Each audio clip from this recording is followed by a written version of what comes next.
Hi, and welcome to another queer history lesson with Jules Long Beach, brought to you by Q Voice News. Have you heard of Dr. Anonymous? Neither have I. Let's find out together.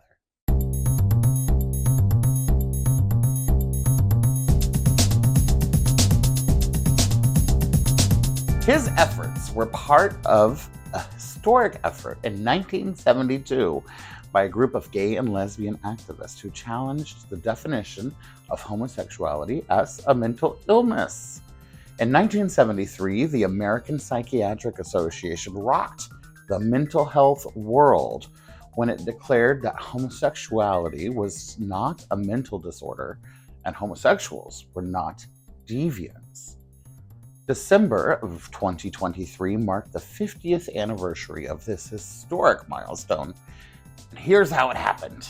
In 1972, activist Frank Kameny, who identified as gay, and Barbara Gittings, who identified as lesbian, risked their careers and reputations. Gittings also worked closely with Kameny in the 1960s on the first picket lines that brought attention to the ban on employment of gay people by the largest employer in the country. That would be the United States government. Gittings and Kameny worked with GayPA, G-A-Y-P-A, a closeted group of gay psychiatrists within the APA who met in secret to declassify homosexuality as a mental disorder. Dr. John E. Fryer was invited to Gittings and Kameny's 1972 panel discussion, Psychiatry, Friend or Foe to Homosexuals. They wanted to overturn the federal government's ban on gay and lesbian employees and the American Psychiatric Association classification of homosexuality as a mental illness.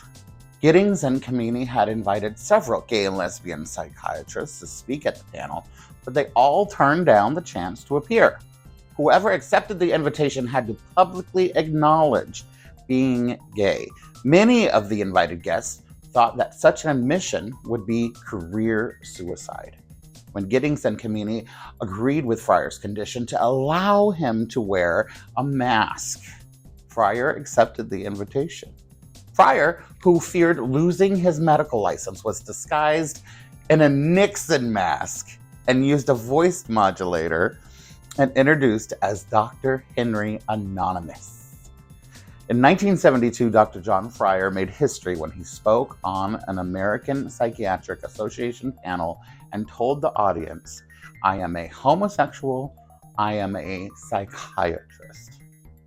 Thanks to Fryer's brave actions and that Nixon mask, as well as the courageous work of Gittings and Kameny, the American Psychiatric Association said homosexuality was not a mental disorder and homosexuals were not deviant.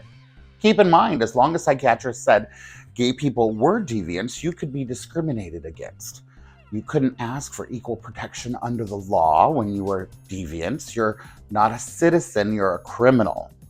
In some ways, Dr. Fryer's mask is more famous than the man in it, which might be a metaphor for queer history. Dr. Fryer died in 2003 at the age of 65 after a 30-year career at Temple University as a professor. Dr. Fryer was also one of the first psychiatrists in Philadelphia to treat patients with HIV and people with AIDS-related bereavement issues. The APA's highest civil rights award is named in Fryer's memory. In 2017, a historical marker in Dr. Fryer's name was unveiled across from the Historical Society of Pennsylvania in Philadelphia.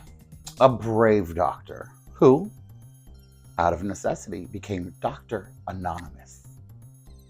The more you know. Thanks for tuning in for another fabulous queer history lesson with Jules Long Beach. Make sure to like, subscribe, donate. Hey, watch some more episodes and tune in for even more of our shared queer history. It's Jules Long Beach for Q Voice News. Thanks for watching.